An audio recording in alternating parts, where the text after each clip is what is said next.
Tenth class के students के लिए आज की क्लास जो है बहुत महत्वपूर्ण है। आज की क्लास में हम लोग बात करेंगे वियोजन अभिक्रिया के बारे में। पिछली क्लास में हमने स्टडी की थी कि संयोजन अभिक्रिया क्या होती है। आज की क्लास में वियोजन अभिक्रिया की परिभाषा और वियोजन अभिक्रिया जो है उसके प्रकार, इनके बारे में आप लोग स्टडी करेंगे। देखिए वियोजन अभिक्रिया क्या होती है। सबसे पहले आप ये जानिए कि वियोजन अभिक्रिया है, उसमें वियोजन शब्द का मतलब होता है टूटना। वियोजन का क्या मतलब होता है? टूटना होता है। और जैसे मान लीजिए कि आपके हाथ में शीशा है और शीशा छूट गया आपके हाथ से, तो वह क्या हो जाएगा? टूट जाएगा। ठीक है, लड्डू है, लड्डू को आपने तोड़ दिया तो वह भी वियोजन हो जाएगा, लड्डू का वियोजन कहलाएगा। ठीक है, इसी प्रकार कोई एक केमिकल है आपके पास, मान लो ये केमिकल है और यह है किसी कारण से दो या दो से अधिक उत्पादों में टूट जाए, दो या दो से अधिक उत्पादों में टूट जाए। एक अभिकारक था, दो या दो से अधिक उत्पादों में टूट गया, तो इस अभिक्रिया को हम क्या कहेंगे? वियोजन अभिक्रिया कहेंगे। परिभाषा साफ हो जाती है। किसे कहेंगे? ऐसी रासायनिक अभिक्रिया जिसमें एकल अभिकारक दो या दो से अधिक उत्पादों में टूट जाता है, उसे हम वियोजन अभिक्रिया कहते हैं। और देख लीजिए, थोड़ा सा बोर्ड पे भी समझ लीजिए। मान लीजिए ये कोई ए पदार्थ है, आपके पास ए लड्डू है और यह लड्डू जो है किसी कारण से नीचे गिर गया है और नीचे गिरते ही क्या हो गया? वह बी व सी दो टुकड़ों में टूट गया है, बी प्लस सी में टुकड़ों में टूट गया है। तो इस अभिक्रिया को हम लड्डू का वियोजन कहेंगे। लेकिन ये अगर अभिकारक हो तो इसको हम क्या कहेंगे भाई? वियोजन अभिक्रिया कहेंगे। ये सिर्फ एकल अभिकारक है और दो या दो से अधिक उत्पादों में टूट रहा है, तो इसको हम क्या कहेंगे? वियोजन अभिक्रिया कहेंगे। इसको हम क्या कहेंगे? अपघटन अभिक्रिया कहेंगे। क्योंकि वियोजन व अपघटन दोनों का मतलब क्या होता है? टूटना होता है। दोनों का मतलब क्या होता है भाई? टूटना होता है। अब दिमाग में प्रश्न आ रहा है कि वियोजन अभिक्रिया जो है वह कितने प्रकार की होती है, कैसे इसको याद करें। तो मैंने क्या कहा था, अब पढ़ेंगे क्या? वियोजन अभिक्रियाओं के प्रकार के बारे में। किसके बारे में? वियोजन अभिक्रिया कितने प्रकार की होती है, कितने प्रकार की होती है। देख लीजिए, किसी भी चीज को, इसके लिए आपको क्या करना पड़ेगा? कोई भी चीज अगर टूटती है ना, तो कोई ना कोई उसका कारण होता है, कोई ना कोई कारण होगा तभी तो टूटेगी ना। तो साइंस में रासायनिक पदार्थों के टूटने के मुख्यतः तीन कारण होते हैं। कौन कौन से भाई? एक तो ऊष्मा, एक तो भाई क्या है? ऊष्मा है या ताप। किसी वस्तु को, किसी रासायनिक पदार्थ को आप गर्म करेंगे ना तो वह टूट जाएगा। भाई याद रखना, किसी रासायनिक पदार्थ को अपन गर्म करेंगे, उसको ऊष्मा देंगे तो वह टूट जाएगा। दूसरी क्या खास बात है? किससे टूटेगा भाई कोई भी रासायनिक पदार्थ? किससे टूटेगा? विद्युत धारा के द्वारा। अगर किसी रासायनिक पदार्थ के जलीय विलयन में आप लोग विद्युत धारा प्रवाहित करेंगे तो उसका भी विद्युत अपघटन हो जाएगा, वह भी टूट जाएगा, दो या दो से अधिक उत्पादों में टूट जाएगा। इसको क्या कहते हैं? विद्युत अपघटन कहते हैं। तीसरी बात क्या है? सूर्य के प्रकाश के द्वारा आप तोड़ सकते हैं। किसके द्वारा भाई? सूर्य के प्रकाश के द्वारा। मतलब तीन ऐसी चीजें हैं, तीन ऐसी बातें हैं जिनके द्वारा, तीन ऐसे कारक हैं जिनके द्वारा कोई रासायनिक पदार्थ दो या दो से अधिक उत्पादों में टूटता है। कौन कौन से कारक हैं? इनको याद रखें। पहला कारक है ताप या ऊष्मा, दूसरा कारक है विद्युत धारा और तीसरा कारक है सूर्य का प्रकाश। ठीक है, अब आप लोगों को परिभाषा पूछ ले भाई, ताप अपघटन क्या होता है? यदि कोई एकल अभिकारक ऊष्मा या ताप के द्वारा, यदि कोई एकल अभिकारक ऊष्मा या ताप के द्वारा दो या दो से अधिक उत्पादों में टूट जाता है, तो उस अपघटन अभिक्रिया को या उस वियोजन अभिक्रिया को ताप अपघटन अभिक्रिया कहते हैं। क्या कहते हैं भाई? ताप अपघटन अभिक्रिया कहते हैं। और यदि कोई एकल अभिकारक विद्युत धारा के द्वारा दो या दो से अधिक उत्पादों में टूट जाता है, तो उस अपघटन अभिक्रिया को कहते हैं विद्युत अपघटन अभिक्रिया। क्या कहते हैं भाई? उसको विद्युत अपघटन कहेंगे। और यदि कोई एकल अभिकारक सूर्य के प्रकाश में जिसको रख दें और वह दो या दो से अधिक उत्पादों में टूट जाए, तो इसको अपन क्या कहेंगे भाई? प्रकाश अपघटन कहेंगे। क्या कहेंगे? प्रकाश अपघटन कहेंगे। ये तीनों चीज आपको मालूम होते ही आप लोगों को तीन प्रकार मालूम हो गए भाई अपघटन अभिक्रिया के तीन प्रकार कौन कौन से हैं? नंबर पहला प्रकार ताप या ऊष्मीय अपघटन। दूसरा प्रकार क्या है? पहला ताप अपघटन हो गया, दूसरा विद्युत अपघटन हो गया, और तीसरा प्रकाश अपघटन हो गया। तीसरा कौन सा हो गया भाई? प्रकाश अपघटन हो गया। क्यों भाई? प्रकाश अपघटन हो गया ना, प्रकाश अपघटन हो गया। अब प्रत्येक एग्जाम्पल हम थोड़े से स्टडी कर लेते हैं। एक एक अभिक्रिया जो है उसको अपन लर्न कर लेते हैं, याद कर लेते हैं, और इन अभिक्रियाएं जो है ना, वियोजन अभिक्रियाएं से, उनमें से और क्या प्रश्न पूछे जा सकते हैं उनकी भी हम चर्चा करेंगे। तो पढ़ते रहें और आगे बढ़ते रहें। देखिए, ताप अपघटन अभिक्रिया एग्जाम में लिखना पड़ेगा बच्चा। ताप अपघटन किसे कहेंगे? पूछ ले भाई। वियोजन अभिक्रिया किसे कहते हैं? यह कितने प्रकार की होती है? तो वियोजन अभिक्रिया जो होती है, परिभाषा आपने बता दी, तो आप बता देना भैया ये तीन प्रकार की होती है। माने तो मान, वरना मत मान। तो बताइए, ताप अपघटन किसे कहेंगे? ताप अपघटन किसे कहेंगे? परिभाषा बता देना। क्या है भाई? ऐसी रासायनिक अभिक्रिया जिसमें क्या भाई? एकल अभिकारक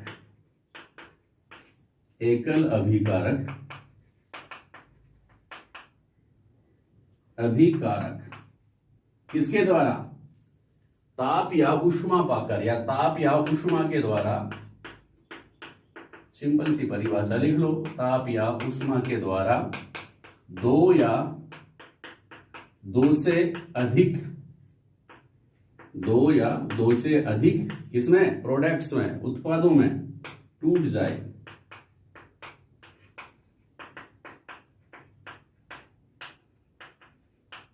तो इसे हम क्या कहेंगे भाई?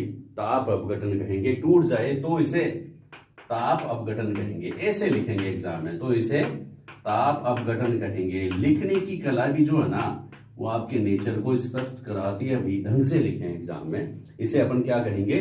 ताप अपघटन या ऊष्मा अपघटन, ऊष्मीय अपघटन कहते हैं। ये तो परिभाषा आप लोगों ने लिख दी, अपघटन कहते हैं, और लिख दिया है मैंने आगे। तो परिभाषा बड़ी अच्छी से मैंने लिख दी है। ऐसी रासायनिक अभिक्रिया जिसमें एकल अभिकारक दो या दो से अधिक ऊष्मा के द्वारा दो या दो से अधिक उत्पादों में टूट जाता है, इसको हम क्या कहेंगे? ऊष्मीय अपघटन या ताप अपघटन कहते हैं। एग्जाम्पल देखिए, पहले तो आप एक प्रयोग करते हैं, उस प्रयोग के द्वारा भी आप समझ सकते हैं, वरना सीधा एग्जाम्पल भी आप लिख सकते हैं। प्रयोग करके दिखा देते हैं। क्या करते हैं भाई? प्रयोग एक फर्स्ट करेंगे, प्रयोग फर्स्ट, ठीक है। उसके बाद एक दो प्रयोग और करेंगे, प्रयोग सेकंड यहां कर लेंगे, और प्रयोग सेकंड दो में समझा देंगे। थर्ड एग्जाम्पल वैसे आप लोगों को समझा देंगे यहां पर, ठीक है। तो तीन एग्जाम्पल आपकी बुक्स के हिसाब से इंपॉर्टेंट है। प्रयोग फर्स्ट में क्या करते हैं भाई? एक शुष्क क्वथन नली लेते हैं। क्या लेते हैं? शुष्क क्वथन नली। शुष्क क्वथन नली लेते हैं भाई। एग्जाम में लिखना है तो ऐसे आप लिखेंगे, एक शुष्क क्वथन नली होती है, ऐसे क्वथन नली, इसको मैं थोड़ा सा यहां समझा रहा हूं, ये क्वथन नली है, ठीक है। इसमें क्या लेते हैं? 2 ग्राम फेरस सल्फेट के क्रिस्टल लेते हैं। 2 ग्राम फेरस सल्फेट ले लिया भाई। क्या ले लिया? 2 ग्राम किसके? Ferrous sulphate. क्या सूत्र होता है? FeSO4। 2 ग्राम FeSO4 इसमें लेते हैं। अब क्या करेंगे? इसको गर्म करते। आपको पता होना चाहिए कि फेरस सल्फेट के जो क्रिस्टल हैं FeSO4 वे किस रंग के होते हैं, आप ध्यान में रखेंगे। एक शुष्क क्वथन नली लेंगे, उसमें लगभग 2 ग्राम फेरस सल्फेट ले लेंगे भाई। क्या होता है भाई? Ferrous sulphate. ध्यान से देखना, प्रयोग क्या कर रहे हैं? एक शुष्क क्वथन नली लेते हैं, उसमें 2 ग्राम फेरस सल्फेट मिला देते हैं, ले लेते हैं। 2 ग्राम फेरस सल्फेट लेते हैं। कितना ग्राम भाई? 2 ग्राम फेरस सल्फेट ले लिया। अब इस शुष्क क्वथन नली को क्या करते हैं हम? इस फेरस सल्फेट को क्या करेंगे भाई? गर्म करते हैं। क्या करते हैं? गर्म करते हैं। क्या करते हैं? इस शुष्क क्वथन नली को क्या करेंगे? गर्म करते हैं। ताप देते हैं ना, क्या पढ़ेंगे अपन? ताप अपघटन। ताप अपघटन के ताप देते हैं ना, तो इसमें से एक गैस बाहर निकलती है। क्या निकलती है भाई? एक गैस बाहर निकलती है। और इसको जब आप सूंघेंगे, इस गैस को सूंघते हैं, क्या करते हैं? सूंघते हैं ना, तो एक बहुत ही तीक्ष्ण गंध आती है, बहुत ही तीक्ष्ण गंध, अलग ही गंध आएगी जिसको आप पहचान लेंगे कि इसमें कुछ ना कुछ गैस निकल रही है। यह आपने प्रयोग किया कि क्या किया, एक शुष्क कवथन नली में 2 ग्राम फेरस सल्फेट ले लिया, ठीक है। उस 2 ग्राम फेरस सल्फेट लेकर के उसको हम क्या करते हैं भाई, गर्म करते हैं। गर्म करते हैं ना तो एक तीक्ष्ण गंध, एक गैस निकलती है यहाँ पर, और उस गैस को आप सूंघेंगे तो सूंघते हैं तो किस प्रकार की गंध आती है, बड़ी तीक्ष्ण गंध आती है। तो इसका मतलब क्या हुआ कि इसमें जो फेरस सल्फेट हमने लिया था वह है, फेरस सल्फेट के क्रिस्टल जो होते हैं वो कैसे होते हैं भाई, हरे रंग के होते हैं। कैसे रंग के होते हैं, हरे रंग के होते हैं। और इसमें से ये जो गैस निकल रही है ना वो SO2 व SO3 गैस निकलती है, सल्फर डाइऑक्साइड व सल्फर ट्राइऑक्साइड गैस निकलती है। तो इसका मतलब क्या हुआ कि जो फेरस सल्फेट जो है वह ऊष्मा पाकर किसमें टूट जाता है, सल्फर डाइऑक्साइड में, और सल्फर ट्राइऑक्साइड में यह वियोजित हो जाता है, ठीक है। फेरस ऑक्साइड, सल्फर डाइऑक्साइड व सल्फर ट्राइऑक्साइड में ये टूट जाता है। अभिक्रिया क्या होती है, देखिए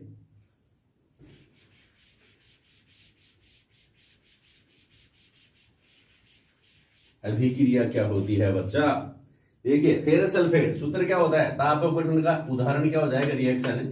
फेरस सल्फेट जो है किससे रिएक्ट करेगी, फेरस सल्फेट जो है वह उसको ऊष्मा या ताप, यहां लिख दिया ऊष्मा या ताप, गर्म करेंगे तो ferric oxide Fe2O3 plus SO2 और प्लस SO3, ये गैस जो होती है यह बनती है। आप ध्यान में रखना इस बात का।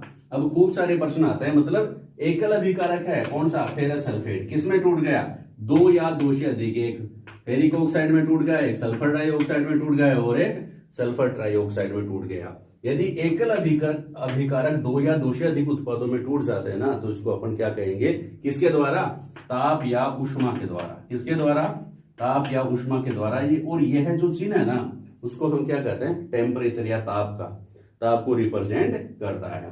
यह टूट करके क्या बनाता है, ferrous oxide, ferric oxide, sulphur dioxide व सल्फर ट्राइऑक्साइड, यह बनाता है।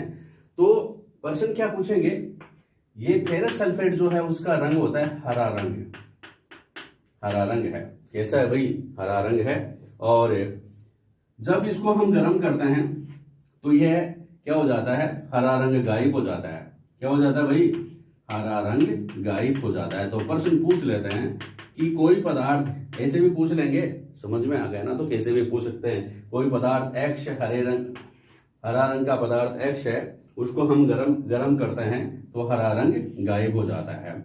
हरा रंग गायब क्यों हो जाता है, पूछ लेंगे भाई, हरा रंग गायब क्यों हो जाता है, आप आंसर बताएंगे। भाई फेरस सल्फेट जो है उसके क्रिस्टल में 2 7 जल के अणु पाए जाते हैं, FeSO4.7H2। फेरस सल्फेट के क्रिस्टल में कितने जल के अणु पाए जाते हैं, 7 जल के अणु पाए जाते हैं। और जब इसको गर्म किया जाता है ना तो इसके जल के अणु क्या हो जाते हैं भाई, बाहर निकल जाते हैं। सातों के सातों जो जल के अणु जो है उसको क्या हो जाएंगे, बाहर निकल जाएंगे और इसका हरा रंग गायब हो जाएगा। क्या बन जाएगा, फेरस ऑक्साइड, फेरिक ऑक्साइड बन जाएगा और सल्फर डाइऑक्साइड व सल्फर ट्राइऑक्साइड गैस बाहर निकल जाएगी। ठीक है, तो यह किसका एग्जाम्पल हो गया, ताप अपघटन का उदाहरण हो गया। दूसरा उदाहरण और देख लीजिए भाई, ताप अपघटन का एग्जाम्पल एक और देखिए आप। ताप अपघटन का एग्जाम्पल क्या है, आपने चूना पत्थर पढ़ा है क्या। चूना पत्थर का सूत्र क्या होता है, देखो चूना पत्थर जो है, चूने के भट्टे देखे होंगे आपने चूना पत्थर, वहां पर क्या होता है, चूना पत्थर को गर्म किया जाता है उच्च ताप पर। चूना पत्थर जो है इसको उच्च ताप पर गर्म किया जाता है। कितने ताप पर भाई, उच्च ताप पर गर्म किया जाता है ना। तो क्या होता है, जब ताप पर ताप देंगे ना तो कोई भी पदार्थ जो है वह टूटेगा जरूर।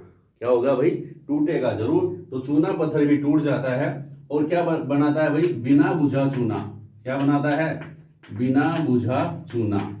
और भट्टे वगैरह जो होते हैं यहां पर, जैसे मान लो कि ये बिना बुझा हुआ चूना बनाने का भट्टा है तो यहां पर कार्बन डाइऑक्साइड गैस जरूर निकलेगी, CO2 बाहर निकलती है। दो बहुत बढ़िया प्रश्न आते हैं कि चूना पत्थर का सूत्र क्या है। तो चूना पत्थर जो होता है उसको कहते हैं कैल्शियम कार्बोनेट। कैल्शियम कार्बोनेट को जब उच्च ताप पर हम गर्म करेंगे तो बिना बुझा हुआ चूना क्या होता है, कैल्शियम ऑक्साइड प्लस CO2 इसमें टूट जाता है। तो यह भी क्या हो गया भाई, ताप अपघटन का उदाहरण हो गया। क्या हो गया, ताप अपघटन का उदाहरण हो गया। ठीक है, इसका उदाहरण हो गया। ताप अपघटन का उदाहरण है कैल्शियम कार्बोनेट को जब गर्म करेंगे तो कैल्शियम ऑक्साइड बन जाएगा और कार्बन डाइऑक्साइड गैस बाहर निकल जाती है। और भी प्रश्न बाहर निकल रहे हैं। चूना पत्थर का सूत्र क्या है, कैल्शियम कार्बोनेट। बिना बुझे हुए चूने का सूत्र क्या है, कैल्शियम ऑक्साइड। बिना बुझे हुए चूने का सूत्र क्या हो जाएगा भाई, कैल्शियम ऑक्साइड हो जाएगा। क्या हो जाएगा, कैल्शियम ऑक्साइड। ठीक है, क्या हो जाएगा, कैल्शियम ऑक्साइड हो जाएगा बिना बुझे हुए चूने का सूत्र। तो यह भी क्या हो गया भाई, ताप अपघटन अभिक्रिया हो गई है। ताप अपघटन अभिक्रिया के दो उदाहरण आपने रीड किए हैं। पहला उदाहरण फेरस सल्फेट का अपघटन किया अपन ने। फेरस सल्फेट के अपघटन से क्या बना, फेरिक ऑक्साइड बना, सल्फर डाइऑक्साइड बना और सल्फर ट्राइऑक्साइड बना। यानी कि फेरस सल्फेट जो है फेरिक ऑक्साइड, सल्फर डाइऑक्साइड व सल्फर ट्राइऑक्साइड में टूट जाता है गर्म करने पर। और कैल्शियम कार्बोनेट जो है ना वह भी टूट जाता है। किसमें टूटेगा, कैल्शियम ऑक्साइड में और कार्बन डाइऑक्साइड गैस में टूट जाएगा। तीसरा एग्जांपल और है इसका भाई, लेड नाइट्रेट। लेड नाइट्रेट जो है वह भी किसमें बदल जाएगा, लेड ऑक्साइड में और नाइट्रोजन के ऑक्साइड NO2 NO3 इनमें ये नाइट्रोजन के ऑक्साइड NO2 में और ऑक्सीजन में यह टूट जाता है। तो यह भी किसका एग्जाम्पल है भाई, इसका एग्जाम्पल है ताप अपघटन का एग्जाम्पल है। तो ताप अपघटन में आपने क्या रीड किया कि ऐसी रासायनिक अभिक्रिया जिसमें कोई अभिकारक ताप या उष्मा के द्वारा दो या दो से अधिक उत्पादों में टूट जाए उसको हम ताप अपघटन कहेंगे। नेक्स्ट अपन बात करते हैं जल अपघटन अभिक्रिया। किसकी हुई, जल अपघटन अभिक्रिया या विद्युत अपघटन। विद्युत अपघटन का आप लोगों से काफी नामांकित चित्र पूछते हैं। विद्युत अपघटन, विद्युत अपघटन किसे कहते हैं, या विद्युत अपघटन के लिए एक नामांकित चित्र बनाइए। तो ध्यान से देखिए, विद्युत अपघटन किसे कहेंगे कि इसके लिए हम एक प्रयोग करेंगे जल का। विद्युत अपघटन जो होता है, जल जो है वह हाइड्रोजन व ऑक्सीजन में टूटना। विद्युत धारा के द्वारा कोई एकल अभिकारक दो या दो से अधिक उत्पादों में टूट जाए तो उसको हम क्या कहेंगे भाई, विद्युत अपघटन कहेंगे। एग्जाम्पल क्या होगा, H2O जो है वह किस में टूट जाए, किसके द्वारा, ये जिसके द्वारा टूटता है उसको ऊपर लिख दो, विद्युत धारा के द्वारा टूटता है। तो ये किस में टूट जाएगा, H2 + O2 में टूट जाएगा। यहां दो लगाएंगे तो यहां क्या हो जाएगा, यहां पर भी अपने को दो लगाना पड़ेगा। ये संतुलित हो गया। मतलब जल जो है वह विद्युत धारा के द्वारा दो या दो हाइड्रोजन व ऑक्सीजन में टूट जाता है। इसको हम क्या कहते हैं, विद्युत अपघटन कहेंगे। क्या कहेंगे, विद्युत अपघटन कहेंगे। सबसे पहले परिभाषा जरूर लिखना, सिंपल सी परिभाषा है, ऐसी वियोजन अभिक्रिया जिसमें कोई एकल अभिकारक विद्युत धारा के द्वारा दो या दो से अधिक उत्पादों में टूट जाता है उसको हम विद्युत अपघटन कहेंगे। उदाहरण जल का विद्युत अपघटन। अब आप समझे कि जल का विद्युत अपघटन जो है वह कैसे किया जाता है। इसके लिए आप एक डायग्राम बनाएंगे और इस प्रयोग को ध्यान से समझेंगे। मैं जैसे जैसे कहूं वैसे वैसे लिखते जाएंगे। देखिए, हम सबसे पहले क्या करते हैं, एक प्लास्टिक का मग लेते हैं भैया।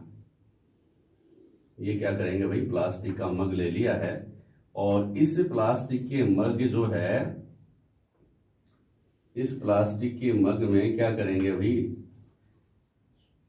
प्लास्टिक के मग जो है, ये तो प्लास्टिक का मग हो गया। चलो इसके और लगा देते हैं, आप पकड़ लेना ढंग से। ठीक है, ठीक है, ये प्लास्टिक का मग हमने बना दिया है। ठीक है, मुझ भी लगा लो चाहे इसके, आप यूं लगा लो भैया। ये लो प्लास्टिक का मग है। क्या करेंगे भाई, इसमें इसके तली में दो छेद कर देंगे। ठीक है, दो तली में दो छेद कर देंगे और किसी रबड़ की डाट के द्वारा इसमें दो इलेक्ट्रोड जो कार्बन के छड़ जो है ना उसमें कार्बन की छड़ लगा देंगे। दो इलेक्ट्रोड लगा दें। ठीक है, टाइट कर देंगे। यहां से पानी, इसमें कोई भी चीज डालें वो नहीं निकले। एक इधर,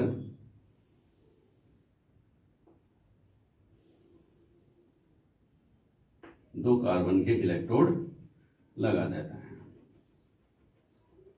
उसकी तली में दो छेद कर दिए। दो छेद करने के बाद इसमें क्या कर दिया भाई, कार्बन की 2 छड़ें लगा दी, इतना तो याद हो गया वो, ये कार्बन की छड़ें हैं। इसमें क्या करेंगे, पानी डाल देते हैं। ये लो भाई, पानी डाल दिया, इसको भी यहां से डॉट लगा करके, कोई भी डॉट लगा देंगे कॉर्क की सहायता, जिसको अपन क्या करेंगे यहाँ बंद कर देंगे, पानी यहाँ से बाहर नहीं जाएगा। और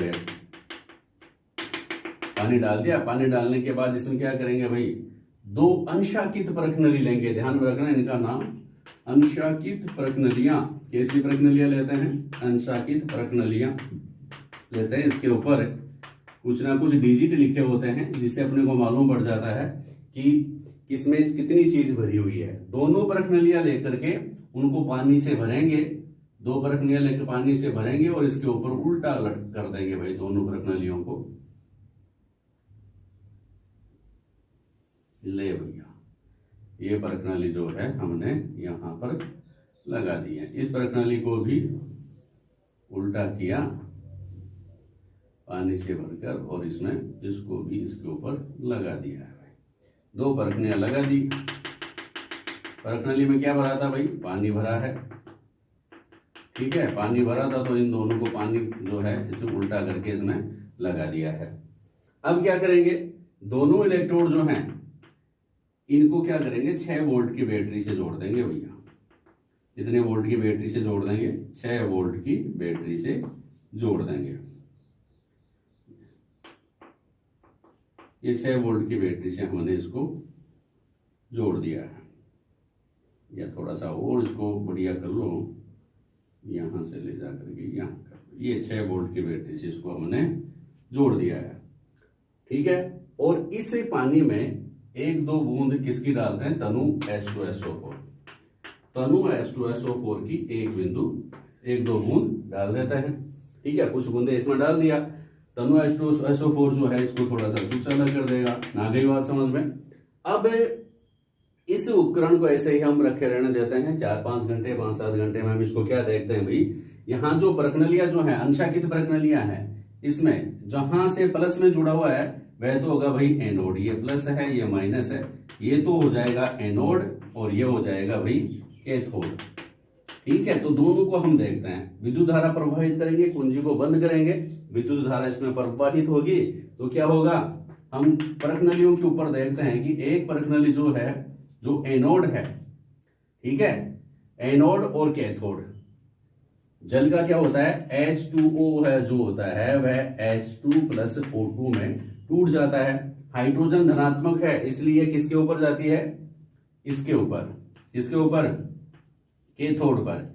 इसमें हाइड्रोजन गैस 2 आपको दिखाई देंगी, एक में जो है पानी ऊपर तक दिखाई देगा और उसमें दूसरे में जस्ट डबल उससे, ठीक है। इसका मतलब क्या है कि एक परखनली एनोड जो है ना, उस पर एक परखनली में गैस की मात्रा दूसरी परखनली की तुलना में आधी है, या अपन ये कह सकते हैं कि एक परखनली में गैस की मात्रा दूसरी परखनली से दुगुनी है।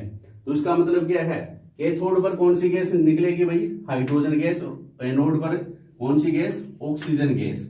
तो इसका मतलब क्या है, इसका मतलब क्या है कि इसमें पानी जो था वह वियोजित हो रहा है, टूट रहा है, किसमें टूट रहा है, हाइड्रोजन व ऑक्सीजन में, हाइड्रोजन व ऑक्सीजन में। इस प्रकार हम समझ सकते हैं कि जब जल में विद्युत धारा हम प्रवाहित करते हैं तो जल जो होता है वह हाइड्रोजन व ऑक्सीजन में टूट जाता है। इसे ही हम क्या कहते हैं, जल का विद्युत अपघटन कहते हैं। इसे क्या कहते हैं, जल का विद्युत अपघटन कहते हैं। तो आप इसमें ध्यान में रखें, सबसे पहले हमने क्या किया, एक प्लास्टिक का मग लिया या जार लिया, उसके पेंदे में 2 छेद किए, दोनों छेदों में कार्बन की छड़ लगा दी। कार्बन की छड़ रबड़ की डॉट की सहायता से इसको लगा दी ताकि इसमें जो भी हम डालें वह निकले नहीं, बाहर नहीं निकले, ठीक है। 2 कार्बन के इलेक्ट्रोड लगा दिया। अब उसी जल में जल डाल करके पानी भर दिया, उसमें जल डाल करके उसमें क्या कर दिया भाई, 2-4 बूंदे किसकी डाल दी, तनु सल्फ्यूरिक अम्ल की डाल दी चालकता बढ़ाने के लिए। अब उसमें और क्या करेंगे, 2 अंशाकित परखनलियां ली और उसको पानी से भर करके इसके ऊपर उल्टी रख दी। ये परखनली ली, जैसे मान लो ये परखनली थी, इसको हमने पानी से भरा, अंशाकित परखनलियां हैं, इसके ऊपर कुछ लिखे होते हैं 1 2 3 4 5 ऐसे कुछ लिखे होते हैं, ये अंशाकित परखनलियां होती है, इनमें पानी भर दिया हमने पानी भरने के बाद इसको भर करके इसके ऊपर उल्टा रख दिया, इसको भर करके इसके ऊपर उल्टा रख दिया। ठीक है, जब अपने को मालूम पड़ा यहाँ पर जो दिखाई दे रहा है कि यहाँ पर मान लो कि 2 पॉइंट पे ये है, तो यहाँ पर 4 पॉइंट पे ये गैस दिखाई देगी। इसका मतलब क्या है, जल जो है वह टूट गया है, ऑक्सीजन जो है ऋणात्मक है इसलिए एनोड पर बन जाती है, और हाइड्रोजन वह धनात्मक है इसलिए कैथोड पर यह है गैस एकत्र हो जाती है। इन प्रणालियों में यह दिखाई देती है। ठीक है, इस प्रकार इसे क्या कहेंगे हम, विद्युत धारा के द्वारा जल का अवघटन या विद्युत अवघटन इसको हम कहते हैं। अब तीसरा जो प्रकार है अवघटन अभिक्रिया का, वह कौन सा है भाई, देखिए तीसरा प्रकार है प्रकाश अवघटन। तो परिभाषा तो वही हो जाएगी, प्रकाश अवघटन किसे कहेंगे। प्रकाश अवघटन का मतलब ऐसी रासायनिक अभिक्रिया जिसमें, ऐसी वियोजन अभिक्रिया जिसमें कोई एकल अभिकारक प्रकाश के द्वारा, सूर्य के प्रकाश के द्वारा 2 या 2 से अधिक उत्पादों में टूट जाता है, तो उसको हम क्या कहेंगे, प्रकाश अपघटन कहेंगे। तो इसमें प्रकाश अपघटन कौन रिप्रेजेंट करता है, सिल्वर क्लोराइड, सिल्वर क्लोराइड और सिल्वर ब्रोमाइड। ठीक है, सिल्वर क्लोराइड और सिल्वर ब्रोमाइड जो है वह क्या रिप्रेजेंट करते हैं, क्या रिप्रेजेंट करते हैं, ये रिप्रेजेंट करते हैं प्रकाश अपघटन। इनको भी अगर किसी चाइना डिश में रख करके सूर्य के प्रकाश में रख दिया जाए, इसके प्रकाश में भाई सूर्य के प्रकाश में रख दिया जाए, तो यह भी Ag+Cl2 में टूट जाती है।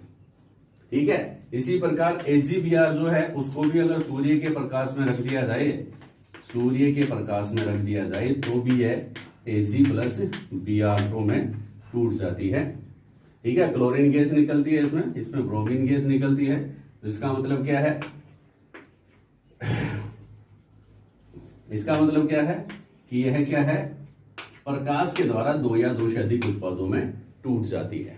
किसके द्वारा, प्रकाश के द्वारा। इस अभिक्रिया का उपयोग जो है बहुत बार एग्जाम में पूछा जाता है, ब्लैक एंड व्हाइट फोटोग्राफी में किया जाता है। किसमें किया जाता है, black and white photography. Black and white photography में, श्वेत श्याम फोटोग्राफी में किसका प्रयोग, कौन सी अभिक्रिया का उपयोग किया जाता है, तो प्रकाश अपघटन अभिक्रिया जो है उसका उपयोग श्वेत श्याम फोटोग्राफी में किया जाता है। तो डियर स्टूडेंट्स, ये थी हमारी क्लास है वियोजन अभिक्रिया के बारे में। खूब सारे प्रश्न इससे और पूछे जाते हैं, लेकिन अगली क्लास में हम लोग आपको बताएंगे। तब तक के लिए